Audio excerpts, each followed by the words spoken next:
When I first read about Larry Nassar, I could not believe it. I talked with my parents and sister and thought the women that reported this sexual assault must be mistaken.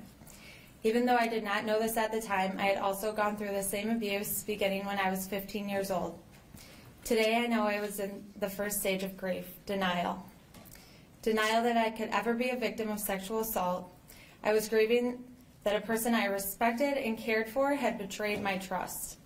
Grieving the realization that I was sexually assaulted as a child. Prior to and even after my unfortunate contact with Larry Nassar, I thought of myself as someone that was good at reading people. However, Larry Nassar is a master manipulator. His conniving and calculating behavior not only tricked me, but he tricked my mom, who was present for all my appointments as a minor.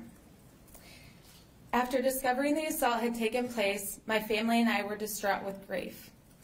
My mom blamed herself and felt she should have asked more questions and been more guarded and skeptical about the procedures.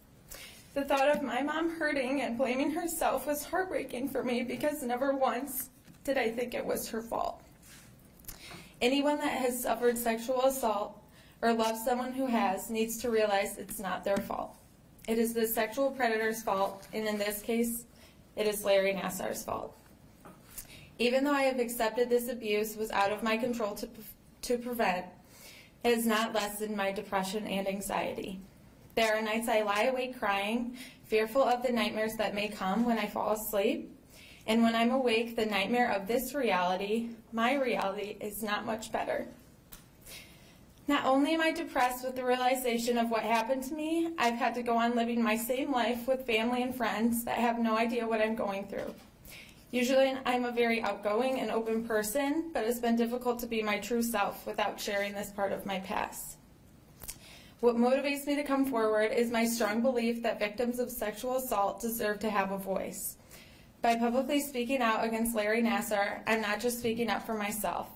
I'm speaking up for all the girls and women of the past, present, and future that have been or will be affected by sexual assault.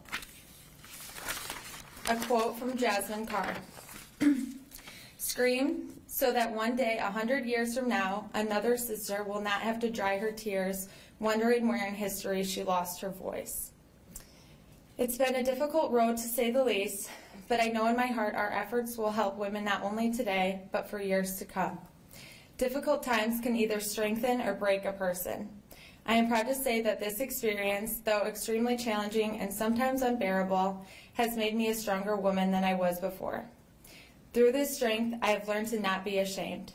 The only ones that should be ashamed are Larry Nassar and the institutions that enabled him and denied responsibility. I am thankful to the women that spoke out before me and gave me the courage to publicly share my name today. I am no longer ashamed of speaking out. I am proud to. It is disgraceful that it has taken this long for these girls and young women to have a voice and for that voice to be taken seriously. It sickens me to know that over 20 years ago, this abuse, my abuse, could have been avoided. However, no one took the accusation seriously, or worse yet, no one cared. Due to the shameful neglect and indifference of Michigan State University and USA Gymnastics, myself and 150 plus girls and young women were sexually assaulted and abused by Larry Nassar. Although being a part of this case and publicly speaking my truth are actions I'm very proud of, my life would have been much easier if Larry Nassar was never a part of it. If he was charged and convicted 2 decades ago, it would have saved myself, the other victims, and all of our families and loved ones from immense amounts of pain and suffering that will now carry with us the rest of our lives. Due to the pain and lifelong impact the defendant has imposed on myself, my family, my loved ones, and so many others, I feel that Larry Nassar should receive the maximum sentence.